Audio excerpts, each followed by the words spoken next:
Good morning students, मैं Dinesh sir बोल रहा हूँ। ये क्लास 10 का ज्योग्राफी का पहला चैप्टर है। बुक में ये डिफिनीशन जैसा कि दिया गया, इसको समझना है। इस डिफिनीशन रिसोर्स का जो दिया गया इसमें क्या क्या है, किसको रिसोर्स कर सकते हैं। इसमें दिया गया है जो हमारे नीड्स को सेटिस्फाई कर सकता है। पहला कंडीशन है जो नीड्स को सेटिस्फाई करे। दूसरा जो है इसमें टेक्नोलॉजी का वहां तक पहुंच होना चाहिए। टेक्नोलॉजी का वहां तक पहुंच होनी चाहिए, तभी वो रिसोर्स माना जाएगा। अगर पहुंच नहीं है तो रिसोर्स नहीं कहलाएगा। तीसरा कंडीशन है इकोनॉमिकली फिजिबल। फिजिबल वर्ड का मतलब होता है फायदेमंद। हम रिसोर्स उसी को कहेंगे जिसमें जितना पैसा लगाएंगे उससे ज्यादा आना चाहिए। अगर कम आ गया तो वो रिसोर्स नहीं कहलाएगा। और चौथा कंडीशन इसमें है कल्चरली एक्सेप्टेबल। कल्चर का मतलब होता है वे ऑफ लाइफ, कैसे हम जिंदगी जिए, जीवन जीने का तौर तरीका। तो हर समाज में हर चीज मान्य नहीं होता। तो जिस समाज में जो चीज मान्य नहीं है वो चीज प्रकृति का दिया, नेचर का दिया हुआ चीज, वो रिसोर्स नहीं कहलाएगा। ठीक है। तो कल्चर के द्वारा हमको वो चीज मान्य होना चाहिए और ठीक है, तब उसको हम रिसोर्स कहेंगे। तो इसमें कितने कंडीशन हुए जो हमारे नीड्स को पूरा करे। नेचर में जो भी चीज है जो हमारे नीड्स को पूरा कर दे और वो हमारी टेक्नोलॉजी की पहुंच में हो। ऐसा नहीं कि पृथ्वी के नीचे, जान तो अर्थ के नीचे बहुत सारा पड़े हो, 3 लेयर है, क्रस्ट, मेंटल और कोर। तो कोर में बहुत सारे मिनरल्स है, लेकिन वो हमारे किसी काम के नहीं है क्योंकि वहां तक टेक्नोलॉजी की पहुंच नहीं है। इकोनॉमिकली फिजिबल, अगर हम मान ले जाए मून पर से ले आए मिनरल्स सपोज, और हम 1 करोड़ का लाते हैं मिनरल्स और उसमें कॉस्ट लग जाता है 2 करोड़, तो वो जो है रिसोर्स नहीं कहलाएगा। और कल्चरली एक्सेप्टेबल, हर कंट्री में, सोसाइटी में कल्चर अलग है। हर चीज को लोग एक्सेप्ट नहीं करते। रिलीजियस कॉज होता है, सोशल कॉज होता है, लोग एक्सेप्ट करते हैं, कुछ एक्सेप्ट नहीं करते हैं। जो एक्सेप्ट करते हैं उन्हीं के लिए वो रिसोर्स कहलाएगा। तो रिसोर्स वो चीज है जो नेचर ने दिया है और इतना कंडीशन को पूरा करता है। अगर इसमें एक भी कंडीशन फुलफिल नहीं किया तो वो रिसोर्स नहीं कहलाएगा। इतना समझना है। अब देखना है कि रिसोर्स कितने तरह, टाइप्स ऑफ रिसोर्स, या इसको क्लासिफिकेशन ऑफ रिसोर्स भी कहते हैं। तो इसमें कोई एक बेस नहीं है, इसमें 4 बेस दिया हुआ है बुक में, समझना। आगे डिटेल में दिया हुआ है, पहले यहां पर शॉर्ट में इसको समझ लेना। पहला base on the basis of classification of resource में देखते हैं। फर्स्ट है on the basis of origin. Origin word का मतलब क्या होता है इसको समझना, मीनिंग। ऑरिजिन का मतलब होता है इंग्लिश में इवोल्यूशन। इसको हिंदी में समझ सकते हैं उत्पत्ति, जहां से उसका जन्म हुआ, इसको इंग्लिश में कहेंगे और इवोल्यूशन कहेंगे। तो इस बेस पर अगर हम क्लासिफाई करते हैं रिसोर्स का तो 2 है, बायोटिक और एबायोटिक। बायोटिक में क्या है, लिविंग थिंग है जिसमें जान है। आप जानते हो, बायोलॉजी पढ़े हो, जिसमें जान है वो बायोटिक है। और नॉन लिविंग जो है वो है एबायोटिक। ठीक है। इसमें देखते हैं सेकेंड जो क्लासिफिकेशन है, यहां पर लिखा हुआ है ऑन द बेसिस ऑफ एक्सहॉस्टिबिलिटी। आप इस वर्ड को समझना है। एक्सहॉस्टिबिलिटी का मीनिंग क्या होता है? एक्सहॉस्ट का मतलब होता है समाप्त होना। कितने दिन में खत्म होगा वो?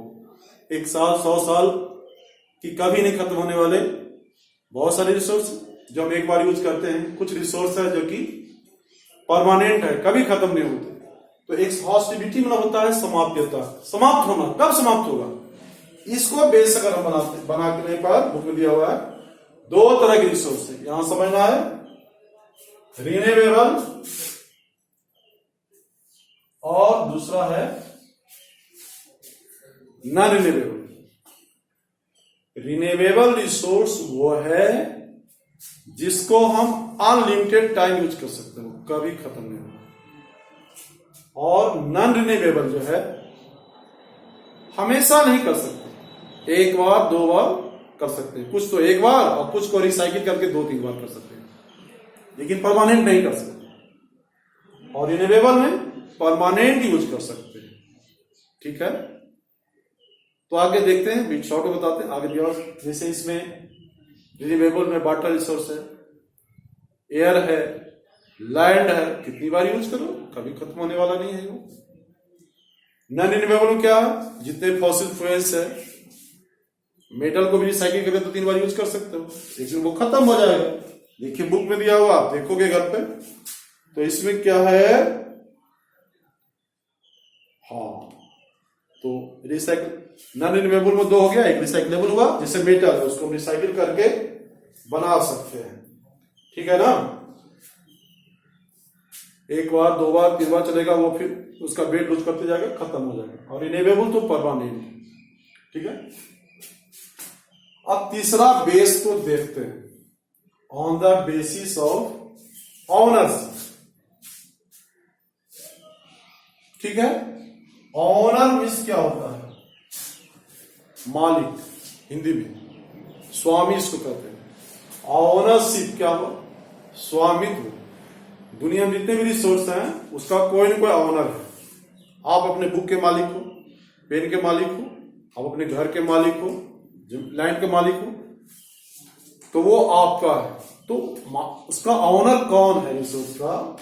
ये बेस जब देखेंगे तो यहां पर देखेंगे रिसोर्स 4 तरह का बुक में दिया हुआ है, इसको देखेंगे, समझने की जरूरत है। फर्स्ट है इंडिविजुअल।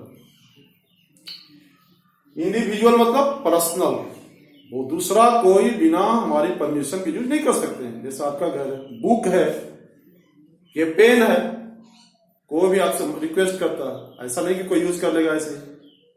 ये हुआ इंडिविजुअल रिसोर्स। सेकेंड में है कम्युनिटी रिसोर्स। कम्युनिटी रिसोर्स का मतलब होता है जो किसी एक पर्सन, व्यक्ति का नहीं है, सोसाइटी का है। जैसे ब्यूरियल प्लेस है, इसको कहते हैं कब्रिस्तान, स्मशान घाट है, टेम्पल है, मॉस्क्यू है, जो कम्युनिटी का है, कोई भी आदमी वहां जाके बैठ सकता है, यूज कर सकता है उसको। तो ये हुआ जो कम्युनिटी का है, सोसाइटी का होता है। ये है नेशनल, नाम से ही स्पष्ट है। नेशनल मतलब जो नेशन का, जैसे फॉरेस्ट है, मिनरल्स है, गवर्नमेंट ने उसको, गवर्नमेंट ऑफ इंडिया के अंडर में है वो। सी में भी 19.2 किलोमीटर तक एरिया जो है वो नेशनल रिसोर्स में आता है। जैसे फिशरी उसमें है, मिनरल्स निकलेंगे, वो सब गवर्नमेंट ऑफ नेशन यानी गवर्नमेंट ऑफ इंडिया को जिस कंट्री के अंदर में है उसका होगा। और फोर्थ है इंटरनेशनल, जो किसी कंट्री, एक कंट्री का नहीं है, वो है इंटरनेशनल। आप देखते हो स्पेस है, कोई भी कंट्री का उसमें जा रहा है सैटेलाइट। सी में 19.2 किलोमीटर के बाद का एरिया जो हो जाता है वो इंटरनेशनल में आता है। लेकिन 200 किलोमीटर तक का जो एरिया है, इकोनॉमिक के व्यू से उस कंट्री का अधिकार होता है, जिस पर उसका, जिसके पास वो है। आगे बता रहे हैं। और चौथा है on the basis of status of development. कितना डेवलपमेंट हुआ, डेवलपमेंट कितना हुआ, कोई ज्यादा डेवलपमेंट किया, कोई कम किया, कोई कम है, किसी का ज्यादा डेवलपमेंट हो गया, तो कितना डेवलपमेंट हुआ है उसके आधार पर हम देखेंगे। यहाँ रिसोर्स का टाइप्स 4 हो जाता है। पहला है पोटेंशियल। पोटेंशियल का मतलब है कि फ्यूचर में कितनी पॉसिबिलिटी है उसका डेवलपमेंट का। 20%, 40%, 60% पॉसिबिलिटी कितनी है। अब हम चाहें कि 1 फीट और लंबा हो जाए, हो सकता है, पॉसिबिलिटी खत्म हो गई। पोटेंशियल रिसोर्स उसी कहते हैं जिस रिसोर्स में फ्यूचर में गेन करने का उम्मीद हो, तब वो पोटेंशियल रिसोर्स है। ठीक है, इसको हिंदी में कहते हैं संभावित संसाधन। हिंदी वाले समझेंगे, संभावित संसाधन इसको कहते हैं। दूसरा है डेवलप्ड रिसोर्स, यानी जो हमारे अंडर में है। पोटेंशियल रिसोर्स का मतलब है जिसका हम 100% यूज नहीं कर पाए अभी तक, 10% कर पाए हैं, 20% कर पाए हैं, यानी फ्यूचर में उसका भी स्कोप बना हुआ है। और डेवलप्ड रिसोर्स में है इसमें स्कोप अब नहीं है, मतलब बढ़ने का रिसोर्स नहीं है। जितना बढ़ना तो हो गया, इसमें क्या सर्वे हो गया। अब एग्जांपल देते हैं कि इंडिया में कोल कितना है, ये हो गया क्वांटिटी हो गया, और किस टाइप का कोल है, एंथ्रासाइड है, बिटुमिनस है, लिग्नाइट है, पीट है, टाइप्स ऑफ कोल है, तो ये क्वालिटी है। तो ये दोनों काम हो चुका है इंडिया में, तो उसमें बढ़ने का कोई चांस नहीं है। अब कोल कहीं मिलने का चांस नहीं है, तो वो डेवलप्ड रिसोर्स में आएगा। स्टॉक रिसोर्स उसको कहते हैं जिसमें अभी तक यूज शुरू ही नहीं हुआ वर्ल्ड में, क्योंकि यहां हम लोग पढ़े थे टेक्नोलॉजिकली एक्सेसिबल, वो नहीं है।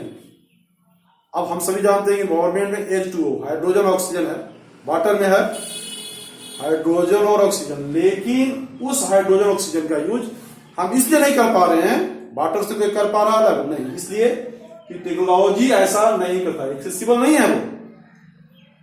तो वैसे सारे रिसोर्स जिसका यूज अभी तक शुरू नहीं हुआ, टेक्नोलॉजी की पहुंच के वो बाहर है, और फ्यूचर में होने वाला भी लगता नहीं कि हो सकेगा, उसको स्टॉक में रखा गया। और यह इसी का दूसरा रूप है जिसका स्मॉल स्केल पर यूज शुरू हो गया है, स्टॉक का ही दूसरा रूप है। यानी कि ये इम्पॉसिबल हुआ अभी प्रेजेंट में, ये पॉसिबल हो गया है, उसको रिजर्व रिसोर्स कहते हैं। कोई कंट्री बैकवर्ड कंट्री है, कोई डेवलप्ड है, तो जो डेवलप्ड है तो यूज कर लिया, जो नहीं है डेवलप उसका अभी पड़ा हुआ है वैसे ही, तो फ्यूचर में काम आएगा, तो वो रिजर्व रिसोर्स हो गया। ये हो गया टाइप्स ऑफ क्या रिसोर्स।